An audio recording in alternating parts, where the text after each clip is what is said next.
इकडे गोकर्णाला माहिती झालं माझा भाऊ मेला म्हणून. गोकर्णानं शाब्द घातलं बरं का, गये सारख्या तीर्थक्षेत्राच्या ठिकाणी. उरलेली तीर्थयात्रा पूर्ण करून आपल्या गावी आल्यानंतर येऊन पाहिलं तर घरातलं वातावरण बिघडलेलं होतं. सगळं सामान अस्ताव्यस्त पडलेलं आहे. गवत उगवलं होतं बरं का. बरेच दिवस झाले त्या घरामध्ये कोणी नव्हतंच. रात्र झाली म्हणून गोकर्णानं थोडी जागा स्वच्छ केली. एक आसन टाकलं आणि त्या आसनावरती झोपला. झोपल्यानंतर पिशाची योनीमध्ये गेलेला धुंदुकारी आला बरं का. विचित्र प्रकारचे आवाज करायला लागला. कधी गाढव व्हायचा, कधी मेंढक व्हायचा, कधी कुत्रा व्हायचा. विचित्र प्रकारचे आवाज करायचा. गोकर्ण विचार करायला लागला, अरे हा काय प्रकार आहे? हे घर तर माझं आहे. याच्या अगोदर असा प्रकार कधी घडला नाही म्हणे. असे विचित्र प्रकारचे आवाज माझ्या कानावरती काय येत असतील बरं? काय कारण असेल? गोकर्ण ज्ञानी होता बरं का.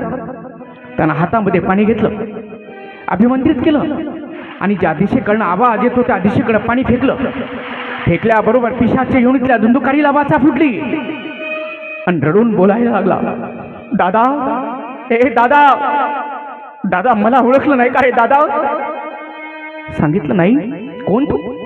सांगितलं दादा, हे दादा मी धुंदुकारी आहे ना रे दादा, तुझा भाऊ धुंदुकारी. दादा, हे दादा बघ ना रे, बघ दादा, बघ माझ्या कर्माचा परिणाम बघ रे दादा.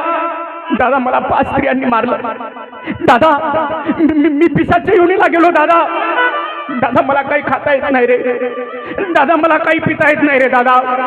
दादा तू ज्ञानी आहे ना रे दादा. ए दादा मला मुक्त कर रे दादा, या योनीतून मुक्त कर. गोकर्णाने सांगितलं, धुंदुकारी मला माहिती झालं तू मेला.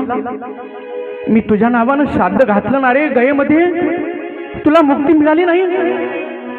धुंदुकारीनं सांगितलं, दादा तू माझ्या नावानं एक श्राद्ध नाही रे दादा, तू माझ्या नावानं शेकडो श्राद्ध जरी घातले तरी मला मुक्ती मिळणार नाही दादा, कारण माझं कर्मच नीच आहे म्हणे, नीच आहे. किती महत्वाची गोष्ट आहे. एका साधूच्या प्रसादानं गायीपासून जन्माला आलेला गोकर्ण पंडित आहे, ज्ञानी आहे आणि अशा एका श्रेष्ठ साधूनं धुंदुकारीच्या नावानं श्राद्ध घातलं गयेसारख्या तीर्थक्षेत्राच्या ठिकाणी.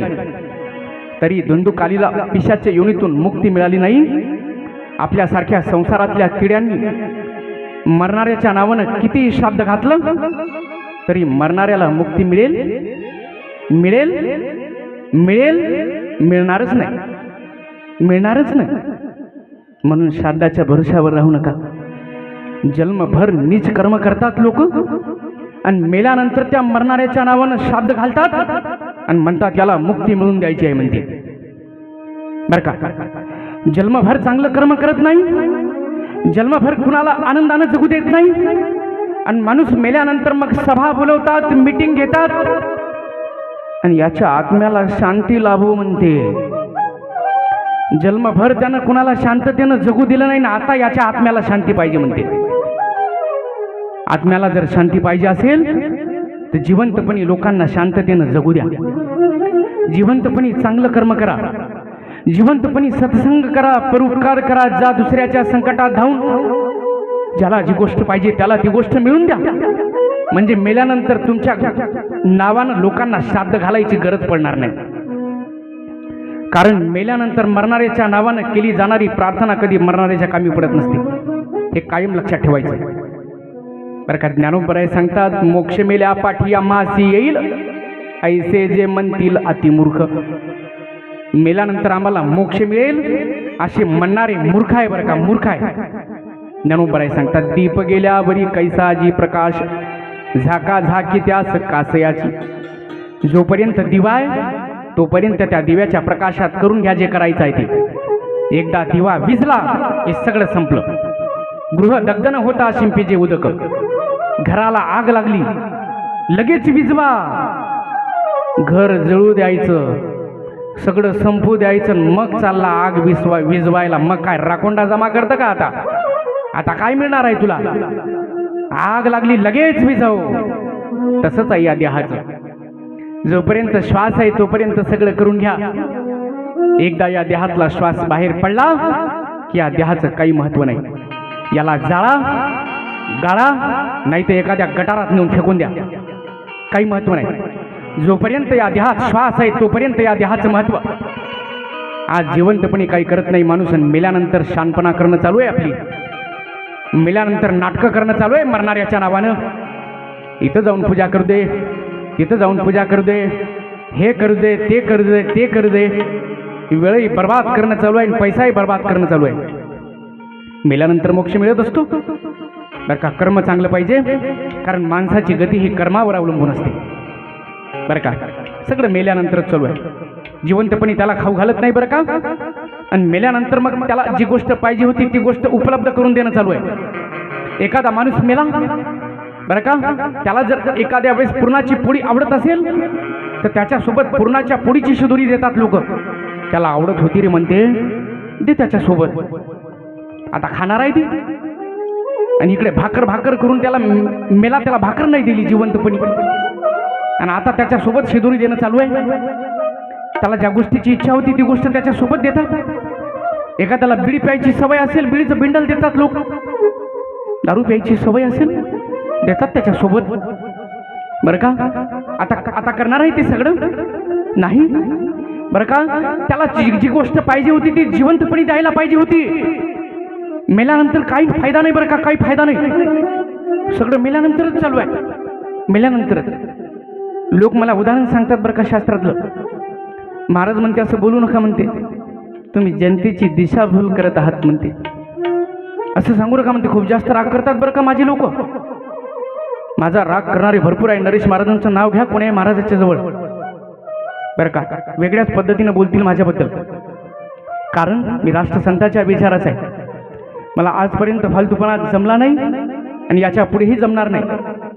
ज्या गोष्टी सत्य आहे, जे माणसाच्या जीवन उपयोगी आहे, जे जीवनामध्ये उतरवल्यानंतर माणसाच्या जीवनाचं सोनं होणार आहे, ती गोष्ट मी कथा कीर्तनामध्ये सांगणार आहे. मग राग येऊ द्या बरं का, येऊ द्या. बोलून गेलो मी कथा सोडायला तयार आहे, पण सत्य सांगणं सोडायला तयार नाही आहे बरं का. मी सत्य सांगणार आहे, नाही लागू द्या कथा, मला काही घेणं नाही, माझ्या काही मागं पुढं कोणी नाही बरं, पण सत्य सांगणं सोडणार नाही. कारण आम्ही सत्यपाल महाराजांचं अनुकरण करत असतो बरं का. सत्यपाल महाराज नाव ऐकलं ना, मग त्यांचं अनुकरण करणारी माणसं आहोत आम्ही बरं का. अनुकरण कुणाचं करायचं आहे? जो जसा बोलतो तसा वागतो त्याचं अनुकरण करायचं आहे. मी रोज लाईव्ह कीर्तन ऐकतो सत्यपाल महाराजांचं, आणि रोजच्या कीर्तनामधून एक तरी गोष्ट जीवनामध्ये उतरवण्याचा प्रयत्न करत असतो बरं का. याच्या अगोदर काहीतरी चुकलंही असेल कधीतरी, नाही आलं लक्षात, कुणाच्याच येत नसते, होत असते चुका जीवनामध्ये. बऱ्याच गोष्टीमध्ये मी बदल केला. मी भोयर काकाला पहिल्यांदाच यादी पाठवली होती व्हॉट्सअपवर, मला काय चालतं आणि काय चालत नाही बरं का.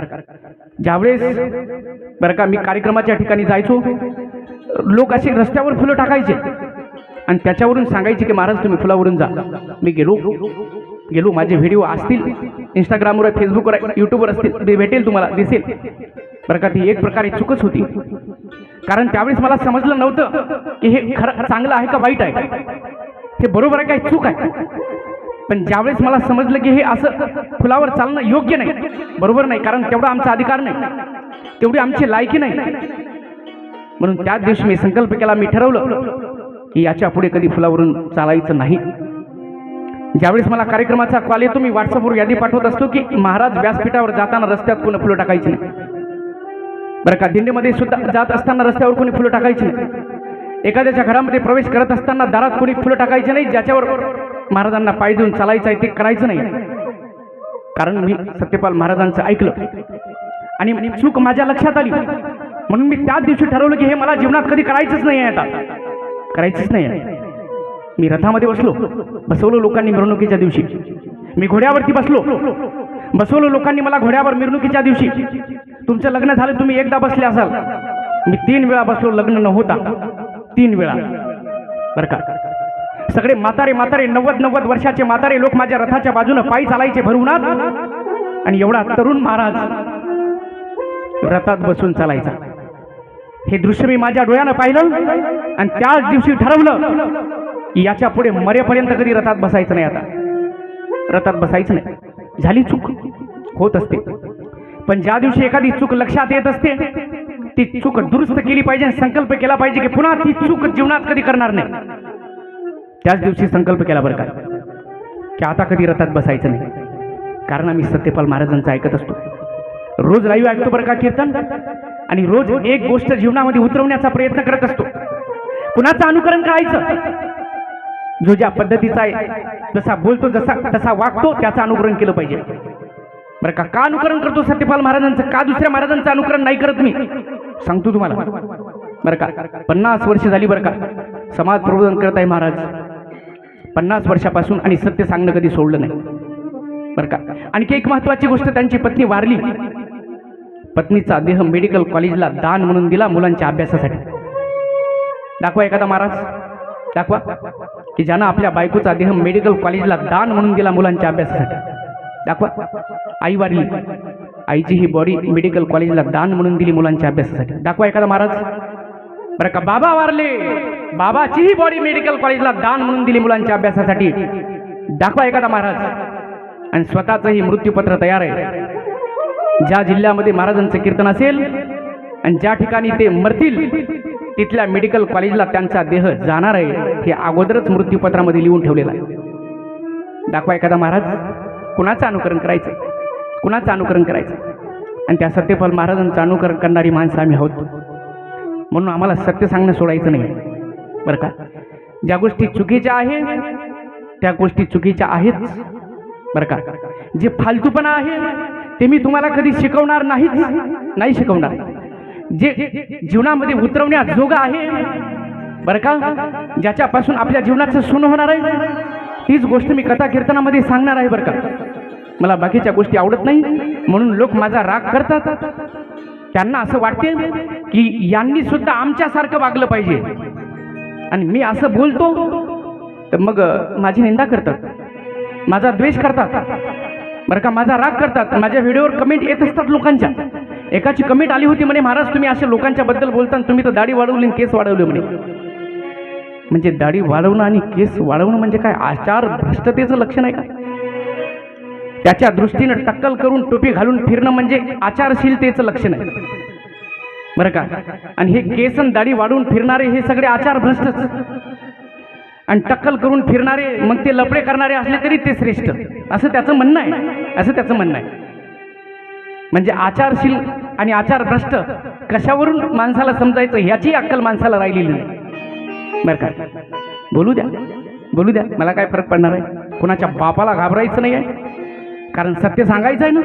मग सत्य सांगणारा माणूस काय घाबरत नसतो? घाबरायचं काही कारण नाही. म्हणून सत्य सांगणं काही सोडणार नाही. लोक बोलत असतात बरं का. मग काय सांगत होतो तुम्हाला की जे काय करायचं आहे ते जिवंतपणे करा. मेल्यानंतर बरं का कशासाठी करा. तुम्हाला जर त्या गोष्टीपासून समाधान वाटत असेल, तुम्हाला जर ती गोष्ट केल्यानंतर आनंद वाटत असेल तर तुम्ही करा, पण त्याच्या भरोशावर राहू नका की जिवंतपणी नीच कर्म करायचं, मेल्यानंतर आमच्या नावानं श्राद्ध घालणारं आम्हाला सद्गती मिळवून देईल. हे फार चुकीचं आहे. शास्त्रातलं उदाहरण देतात बरं का लोक. आम्हाला रामायणातलं उदाहरण सांगतात लोक. मला रामायणामध्ये श्राद्ध घातलं होतं म्हणते रामप्रभूनं राजा दशरथाच्या नावानं, आणि राजा दशरथ स्वतः पिंड स्वीकारण्यासाठी आले होते, असं लिहून आहे रामायणामध्ये. आले होते कारण त्या ठिकाणी तिघही फार महत्वाचे आहे. मरणारे जे आहेत ते राजा दशरथ आहे, ते अधिकारी आहे बरं का. आणि श्राद्ध घालणारे जे आहे, श्राद्धाचे मंत्र म्हणणारे आहे ते वशिष्ठ महामुनी, तेही अधिकारी आहे. आणि ज्याच्या नावानं श्राद्ध घालत आहे बरं का आपल्या वडिलांचा, ते रामप्रभू आहे, तेही अधिकारी आहे. तिघही अधिकारी आहे. म्हणून ती गोष्ट घडली असेल. आज मरणाराही लायकीचा नाही आहे, मरणाऱ्याच्या नावानं श्राद्ध घालणारा त्याच्यापेक्षा लायकीचा नाही, आणि मंत्र म्हणणारा तर फारच दलिंदर. काय परिणाम होणार आहे श्राद्धावर? काय परिणाम होणार आहे? म्हणून तिघही अधिकारी असले पाहिजे की नाही? तेव्हा कुठेतरी श्राद्धाचा परिणाम होणार आहे. माझी आजी वारली होती 12 वर्षा अगोदरची गोष्ट आहे. मी नेमका आळंदीवरून आलो होतो बरं का. आणि मग आजीच्या अस्थि विसर्जन करण्यासाठी मला जबरदस्तीनं माहूरला नेलं बरं का. आणि अस्थि विसर्जन केले, ते पिंड बनवले होते आणि पिंडाचे मंत्र म्हणणं चालू होते. इकडे तंबाखू घोटणं चालू होतं, त्या महाराजाचं मंत्र म्हणणं चालू होतं. तंबाखू घोटून मंत्र म्हणणं सुरू आहे. काय परिणाम होणार आहे त्या पिंडावर? काय परिणाम होणार आहे बरं का. आणि म्हणून ते अधिकारी असले पाहिजे की नाही? तिघही जण रामायणात तिघही अधिकारी होते, म्हणून ते घडलं असेल कदाचित. पण आता शक्य नाही बरं का. आणि म्हणून जे काही करायचं असेल ते जिवंतपणी करा बरं का, जिवंतपणी करा. आज मेल्यानंतरच चालू आहे बरं का. तुम्हाला माहिती आहे केवढा विधी चालू आहे. 13 दिवस देवाची पूजा करायला जमत नाही. 13 दिवस. मी विचारत असतो लोकांना, मंडपात काय येत नाही म्हणे. ते आमचं म्हातारं मेलं ना आणि त्यामुळे येत नाही म्हणे. कारण आम्हाला सूतक पडलं म्हणे, सूतक. मी त्याला विचारलं हे चालू आहे का म्हणलं याचा बजेट. त्यानं सांगितलंय तर सण खाणं सुरू आहे म्हणे, कमरेचा करगुटा तुटेपर्यंत. हे जमते का? आणि देवाची पूजा जमत नाही का? नाही जमत. देवाची पूजा केली पाहिजे. हे चालते का? हे पोट भरणं म्हणजे काय? पोट भरणं आहे का? यज्ञ आहे यज्ञ. ये भोजन नाही, ये यज्ञ है ब्रह्मा अग्नि में आहुती. आतमध्ये वैश्वानर नावाचा एक अग्नी आहे. त्या अग्नीमध्ये आपण यज्ञामध्ये आहुतीच देत असतो. आणि यज्ञ पूजेपेक्षा श्रेष्ठ आहे. मग यज्ञ चालतो पूजा नाही चालत, असं का व्हावं बरं का. मग 13 दिवस जेवणही बंद केलं पाहिजे. सण खाणं सुरू आहे, देवाची पूजा नाही जमत म्हणते. कथा ऐकायला जमत नाही, भागवताच्या मंडपात येऊन बसायला जमत नाही बरं का. दूर राहण्याची पद्धती आहे. राष्ट्रसंतांनी ग्रामगीतेत फार सुंदर वर्णन केलं बरं. ही जी पद्धती आहे ना, दूर राहण्याची का निर्माण झाली होती. पूर्वीचा काळ एवढा प्रगतशील नव्हता, त्यावेळेस एवढ्या सुविधा उपलब्ध नव्हत्या. मग मरणारा व्यक्ती हा रोगी असायचा, त्याला एखादा दुर्धर आजार असायचा. तो मेल्यानंतर त्याच्या रोगाचा प्रसार होऊ नये, जंतू संसर्ग होऊ नये, याच्यासाठी लोक दूर राहायचे. पण राष्ट्रसंत ग्रामगीतेत सांगतात, बाप 100 कोसावरी मेला आणि मुलगा सुतकपाळी मुंबईला. बाप तिकडे 100 कोसावर मरतो, मुलगा मुंबईला सुतक पाळतो. हे कितपत योग्य आहे समजून घेतलं पाहिजे. आता तर नवीन प्रथा परंपरा निर्माण झाली. ज्याच्या घरचा व्यक्ती मरतो ते आलेले पाहुणे त्यांना आहेर करतात बरं का. आणि तिथले लोक त्या आलेल्या पाहुण्यांना आहेर करतात. इथं काय लग्न आहे का कुणाचं? माणूस मेला ना, दुःख नाही झालं. हे कशासाठी आहे प्रथा परंपरा? इकडे कपडे द्या, तिकडे कपडे द्या. समजून घेऊ नये का? समजून घ्या बरं का. लगेच प्रेत नेलं स्मशानामध्ये, तिकडून आले की पैसे जमा करा म्हणते. पैसे जमा, गोड जेवण करायचं आहे म्हणते. गोड जेवण. सगळ्या पाहुण्यांकडून पैसे गोळा करतात. प्रेत आलेल्या यात्रेला आलेल्या लोकांकडून पैसे गोळा करतात. झन पुरणाच्या पोळ्या खातात, कमरेचा करगुटा तुटेपर्यंत. आणि मरणारा बिचारा मेला आणि झन पुरणाच्या पोळ्या करून खाणं सुरू आहे. दुःख नाही झालं? दुःख नाही झालं का? समजून घ्या करा. तुम्हाला त्या गोष्टीतून आनंद वाटत असेल, पण असाही काही विचित्रपणा करू नका जेणेकरून पैसाही बर्बाद होईल, वेळही बर्बाद होईल बरं का. जास्तीत जास्त महत्त्व जर कशाला द्यायचं असेल तर ते जिवंतपणी जे कर्म करायचं आहे त्याला द्या.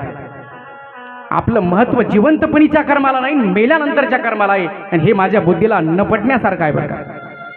कारण मेल्यानंतरचं कुठल्याही प्रकारचं कर्म मी मानत नाही. जिवंतपणीचं महत्त्वाचं आहे, जिवंतपणीचं महत्त्वाचं आहे.